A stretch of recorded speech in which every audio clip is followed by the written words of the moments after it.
And welcome, welcome, welcome. This is Peter Winnick. I'm the founder and CEO of Thought Leadership Leverage, and you're joining us on the podcast, which is Leveraging Thought Leadership. I'm excited today about our guest, who is Steve Farber. I'll give you his bio real quick, and then we'll dive right into it. So Steve is the president of Extreme Leadership and the founder of the Extreme Leadership Institute. They work with organizations that are devoted to cultivation and development of extreme leaders in the business community, nonprofit, and education. His third book, Greater Than Yourself, The Ultimate Lesson in Leadership, was a Wall Street Journal and USA Today bestseller. His second book, The Radical Edge, was hailed as a playbook for harnessing the power of the human spirit. And his first book, The Radical Leap, A Personal Lesson in Extreme Leadership, is a classic in the leadership field. And Steve just released earlier this month his fourth book, which is Love is Just Damn Good Business. And give you a little background on Steve. He's been in this game for a long time. He was a director of service programs at TMI. He served as, and this is probably one of the oddest titles I've ever seen, VP and official mouthpiece of the Tom Peters Company for a long time, and has been mentored by Tom, Jim Kouzes, and Terry Pierce. So welcome aboard, Steve, and congrats with the launch of the new book. Well, thank you for that, and thank you for that as well. Cool. It's great to be here with you. So I want to just sort of dive right in, because obviously you've gone from being on the business side, right? So Tom Peters and TMI, and then launching yourself as a thought leader very successfully for almost 20 years now, multiple books, got your book rights back. So talk to us about sort of the Farber journey and basically answer the question of how the hell did you get here? Yeah, well, thank you. It's a great question, and one that doesn't get asked often enough of any of us, actually. Well, if I rewind the clock just a little bit further back, I started out in business. I was an entrepreneur. Before I was 30 years old, I had my own commodities brokerage firm. So that's where I learned about business. I also learned that I hated that business. That is a very odd place to be when it's your own business and you hate it, despise it, really. So, I started using my business background combined with I just kind of have a talent and a knack for communicating, I guess is the way you could say it. I began doing consulting and training and facilitating and all that back in the late 80s. And through a series of experiences with various consulting companies, I was given the opportunity to get exposure to probably the widest array of businesses and industries that any human being can get exposure to. It was really broad-based. And then in 1994, I landed at the Tom Peters Company. And, unfortunately for your listeners who I'm going to say are under 50 years old, you might not even know who that is. I was going to say, contextualize for folks how big of a rock star Tom was in 1990. I mean, he's a legend today, obviously, but in 94, put that in perspective. Yeah. So, Tom's original claim to fame, of course, was In Search of Excellence, which came out in the mid-'80s. And in the mid-'90s, when I joined, Tom was, he was the guy, man. He was the preeminent management thinker of our day, and I believe still is. And so we had, a professional services firm built around Tom's name, but funnily enough, not so much built around his work. In fact, the Tom Peters Company's main kind of flagship workshop and program and approach was the Leadership Challenge, which is Jim Kouzes and Barry Posner. Because Jim was the vice president of the Tom Peters. No, he was the president of the Tom Peters Company. Sorry, I was vice president. I get us confused all the time. So Jim actually hired me at the Tom Peters Company, but that's how I got exposure to my most significant mentors, which of course would be first and foremost, I'd say Jim Kouzes, and then Tom, of course, and Terry Pierce, who is a phenomenal executive coach, unfortunately just passed away a few weeks ago. And so here's what happened. I got really immersed in their bodies of work. I got really good at facilitating their work, at consulting around it, helping our clients to apply it. And it really, informed my view of leadership and my view of the business in particular. And then there came a point where I decided that I wanted to pursue my own thing. So let me go back a half a step, Steve, because many of the folks that we work with and a lot of folks out there are attempting to move from a place where you are with the Tom Peters Company years ago, where they've got their stuff, they've got their methodology, their processes, their frameworks, and they want others to deliver it. So you just sort of fast forward, and I was delivering his stuff. Talk about sort of just for a brief moment what it takes to get the content into a format so that it is teachable to others, to be teachable to others, because that's not an easy thing to do. No, it's really not, but they are very closely related. So this exposure that I had to my mentors' bodies of work is what gave me the platform to develop my own body of work. Right. So, and very few of us just started, we were hatched out of the egg and we've got this great content. We're all, on the proverbial shoulders of giants, right? So the process that I went through and that I recommend everybody really consider, no matter where you are on this journey for yourself, is there's some point where you step back. I'll speak for myself. I stepped back and I said, okay, given everything that I've learned from my mentors and from my clients and from this work that I've been doing, what do I think about all this? What's my point of view on this? And to me, they weren't using the term in the early 90s, thought leadership, but that's what it is, right? So people ask me, well, what's your definition of thought leadership? And it's like, okay, it's not about brand new, total creative, no one's ever thought of this before. Is what are you adding to a conversation, to a body of work, to a body of knowledge that's unique, that's different, that is bringing the entire body to the next level. So I love the way you sort of articulate that, because it is ultimately evolved into this huge planet of thought leadership. Absolutely. And I think the question to ask is what do I think about all this, and try to articulate that. So then that's going to be informed by everything you've learned from your mentors and from your experience. So that's the way it was for me. And what I found was I had my own emphasis to add to this equation. So, the new book is called Love is Just Damn Good Business. And that is really kind of it. That's the conclusion that I came to as a result of all of this. But then there's something else that I think all of us need to remind ourselves, all of us in this space. We think oftentimes that thought leadership means I have created something entirely new. Nobody's ever thought about it before. And can I swear on this podcast? Steve, I've seen you speak. I'd expect nothing less. Okay, because I'm going to tell you the greatest bit of advice I ever got from another of my dear friends and kind of mentor back in the early days of writing my own stuff. So I don't know if you ever met Karl Hammerschlag. No, but I couldn't spell his name if you paid me. Yeah, I probably could, but we could spend our time otherwise. But Karl is he's an author. He wrote a book called Theft of the Spirit many years ago, and he's also a psychiatrist. And I had come to know him fairly, in the late, I'm going to say 1998, 99, 2000, something like that. So when I sat down to start writing for the first time, I wrote maybe 10 pages, and then I just hit the wall. Right. And so I called Karl, and I said, Karl, I don't know. I'm frozen. I don't know what to do. And he put on his psychiatrist hat, and he said, well, what seems to be the issue? What do you think the problem is? And I said, well, Karl, honestly, I'm terrified that I have nothing new to say. Right. And he said, and I quote, who the fuck do you think you are that you would have something new to say? Well, and first of all, nothing could be further. I mean, that is as true as it gets. Yeah. And I think the reality of that is once you come to accept that, it probably became far easier for you to write. Oh, absolutely. It busted me right through because the idea is, look, the desire to be the only person who's ever thought of this is completely ego driven, right? The fact of the matter is, we need to bring our own unique perspective and voice to bear on we're joining in a conversation, right? We're adding to a conversation. We're not, creating a new language from scratch. So when we get our ego out of it, and it's a little bit paradoxical, I think, for some people who like to consider themselves thought leaders, because that is a very, if you think about it, egotistical sort of a label, right?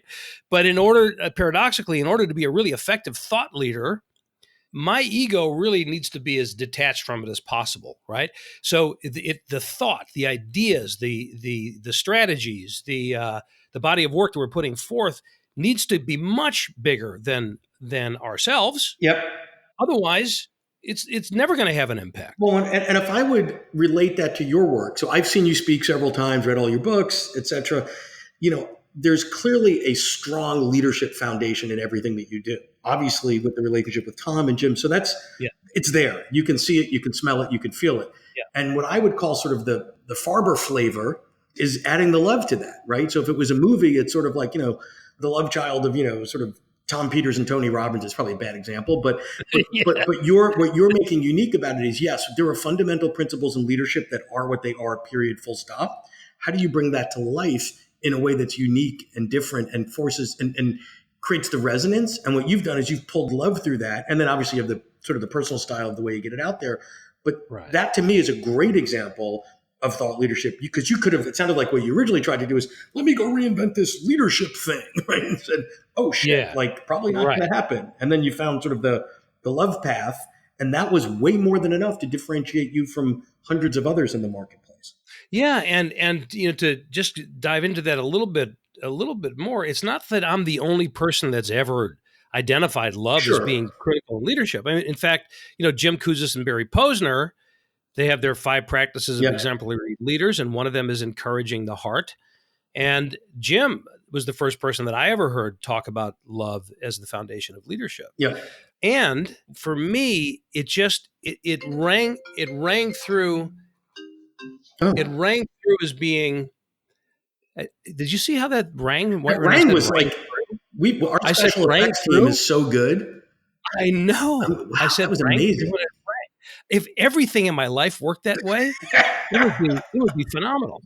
$6 million. Nope, didn't work. Okay. Anyway, so what I found was that for me, that resonated so deeply, and it made me start looking at that element in particular, this love thing. How prevalent is that really? And so my work has really been around giving it a fuller focus and fleshing it out more, so we can really take that as an overt challenge, not kind of oh, by the way. Right. You're putting it out there. Yeah, it's the thing. So yes, that's right. It's certainly, I didn't invent love, and it's not an entirely new thought in the context of business. I mean, Tim Sanders wrote Love is the Killer App 2 years before the Radical Leap came out. It was like 2001 or 2002, something. Well, I was just going to mention Tim, because when Tim did it, it was a much higher hill to climb, if you think about it in the context of timing. And so you're standing a little bit on his shoulders, but it's more acceptable to use that language today. No doubt about it. The pump has been primed. Yeah, it has, and we've all been collectively priming that pump for quite some time. But still, what really surprises me about this, continues to surprise me about this, Peter, is that, see, how can I put this? There's a weird dynamic that happens, particularly around this love thing. There is, in my experience, I can't prove this scientifically, but most people really already think this way.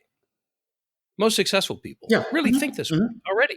There's this collective kind of unspoken acknowledgement that this is really important. And yet there's also this collective belief that most people don't feel this way. So most of us feel this way, and most people think, and we all think that everybody's going to be resistant to this. Well, and it's about giving ourselves the permission to express this in the workplace in an appropriate way.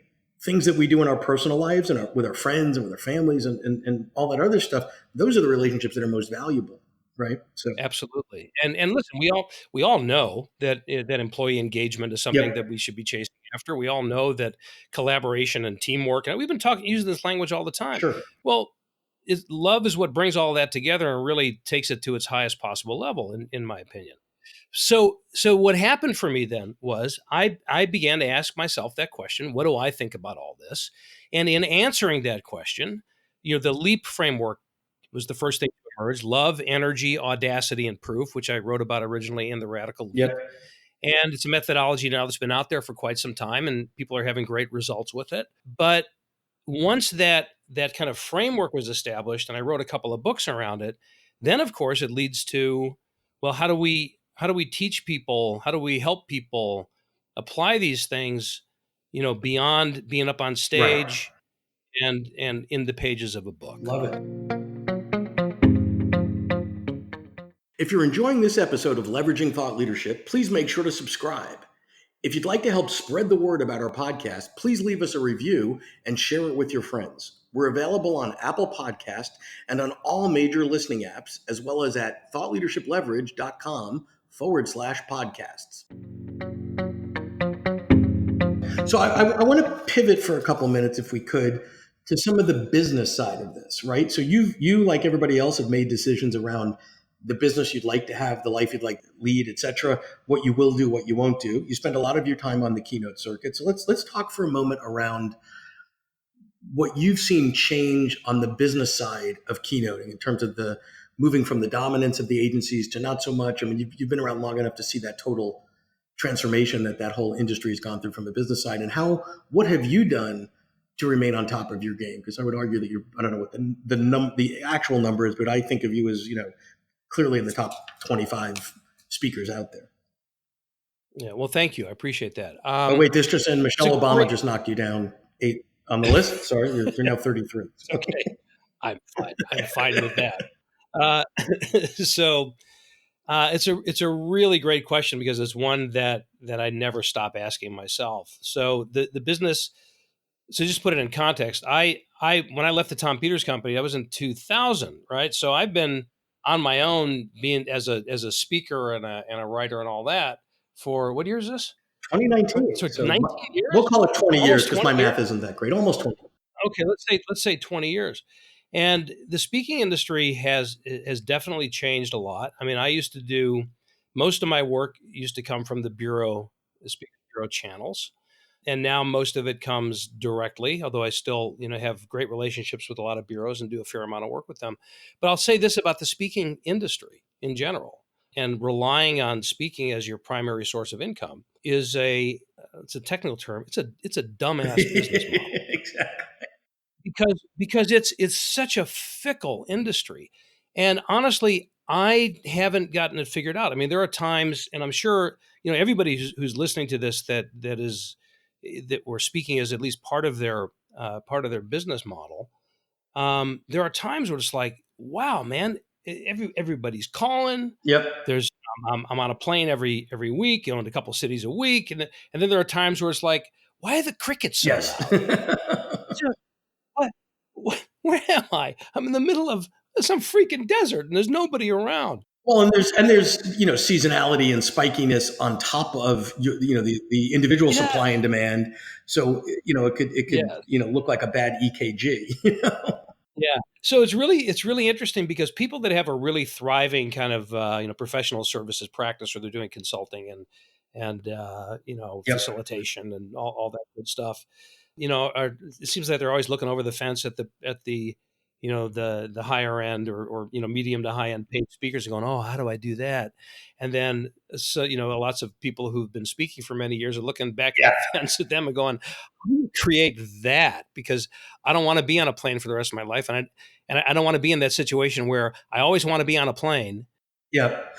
I'm convinced, after being in this space for 15 plus years, that there's really only two types of speakers out there. If you believe there are two types of anything, right? One is those that want to speak more, and those that want to speak less. I've never met a speaker that said, how you doing? Oh, I did 81 gigs last year, and I really want to do 100. Or someone else did, I did 81 gigs last year. Yes. Geez, I'd rather have only done 40. It's never just it's the Goldilocks problem.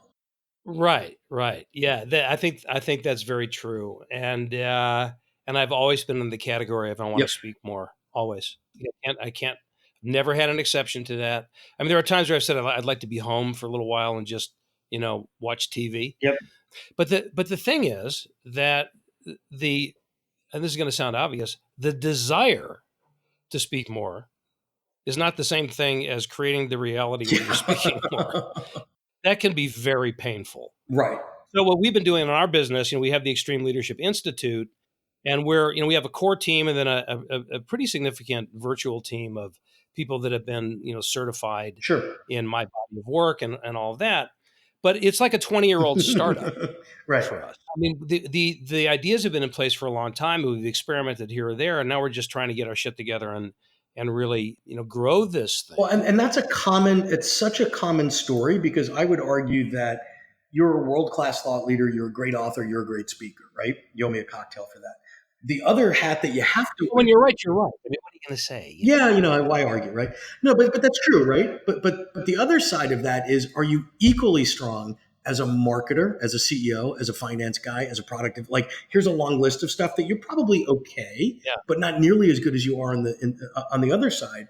And this is where we work with our clients and say, okay, let's build a moat around you so you can do the stuff that you rock at and figure out how to develop an organization, whether that's a physical office with 50 people in it, virtual, however you want to do it, that Yeah. can support you. And you're not dabbling in like, I'm sure you're not spending your time trying to figure out what the way to jig the Instagram algorithm this week is, because your head would explode. Right. Right. I'm still trying to figure out how to work the hashtags. So that's where I'm Yeah. at. Turn on the Yeah. So Google. yeah, you're right. You're absolutely right. It's and it's a classic entrepreneurial trap. Sure. Not the just a classic thought leader entrepreneur trap. It's you start with a great idea and you start making some traction and then you want to expand it and suddenly you find that what's necessary to expand exceeds either your desire or talent or both to do Sure. it. Sure. And yeah, I am squarely in that boat. I'm fortunate in that I have a couple of folks, business partners who Yep. really phenomenal in areas that I am not, and still I'm deeply and painfully aware of the remaining gaps.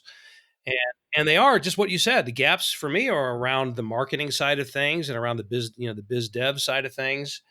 And when you have something that like my body of work, if I could just be completely try to say this without sounding biased, it's been field tested, it's been out there for a Sure. long time, and I know that it's powerful. So it can be very frustrating, and I'm sure, and I would argue all of us should feel that way about our work. That frustration between it comes from the gap between what we know is possible through the application of our ideas and our ability to really actualize that. Yeah. Yeah. And therein lies the challenge. So as we start to wrap up here, Steve, could you tell us two or three things, one, two, three things that are really, really working well for you that might be a bit surprising? And then conversely, an item or two that used to be a money in the bank shot or whatever that is not getting you the returns it used to. Yeah, so I'm not sure this directly falls in the category of surprising, although it might. Okay. I am always surprised by the degree to which people in my community, people who have been, reading my books and coming to my events and following me online, whatever, their beautiful desire to help. And I'm not very good at asking for help. So the surprise to me is when I do ask for help, the kind of response that I get. For example, in launching this book, I just went out to my community and I said, "Hey, who'd like to just help get the word out about the book? I'm putting together a launch team. Yep. I'm not bribing anybody with anything other than a T-shirt." And who'd like to help get the word out about Love Is Just Damn Good Business? We had 150 people sign up for that, like in a day, and it's like, wow, that's surprising to me. So what I'm taking away from that is I need to do that more, and I had to revert. I have to kind of reverse roles in it a little bit. When my mentors ask me for help, that's like the greatest compliment they can pay me, right? But it's hard for me to think of it Yeah. the other way around. So that's been surprising to me. The business model that's not working like it used to is what we were just talking about. It's the reliance on the speaking industry. I mean, I've had years where I have earned over $1 million in speaking fees, Yeah. and I have years, let's just say, where I have not. Let's call those 2008, 2009. Right? Yeah. So that it just doesn't. The dynamics are just not the same as they used to be. The exception to the rule is either when somebody is very they're speaking for different reasons. They're more like business development opportunities. It's not about the fees. You can do it. You could be speaking pretty much. I could be speaking every day if that's what I was Sure. doing. Calling people up and saying, "Hey, I'll just come and speak at your event and let me pitch from the Yeah. stage." But I don't do Yeah. that. Exactly. Maybe I should. Maybe I should, but I don't. Or for the Or famous exposure. yeah, that's right. Or if you're at the other end of the spectrum where you're kind of celebrity Yep. level, Yep. right? like Tom Peters in his day, or now Gladwell or Michelle Obama, or when you've got that kind of visibility, that then it's great. But for the rest of us, which of course is most of us, it's just not the same as it used to be in terms of reliability for income. Yeah, I get it. In my experience. Yep. No, thank you for that. So I want to thank you for sharing your journey. It's been an awesome one. It's been a great one. I want to wish you the best of luck with Love is Just Damn Good Business. I've got my t-shirt. I'm going to put it up on social soon. So I'm going to be the Yay. first time in my life at 51, I will be a chubby t-shirt model. So I think I'm going to have a new career. And I want to thank you for all your work and being transparent and sharing everything today, Steve. I really, really appreciate it. Thank you so much. It was my pleasure. My pleasure, Peter. Thanks for having me. To learn more about Thought Leadership Leverage, please visit our website at thoughtleadershipleverage.com. To reach me directly, feel free to email me at peter@thoughtleadershipleverage.com. And please subscribe to Leveraging Thought Leadership on iTunes or your favorite podcast app to get your weekly episode automatically.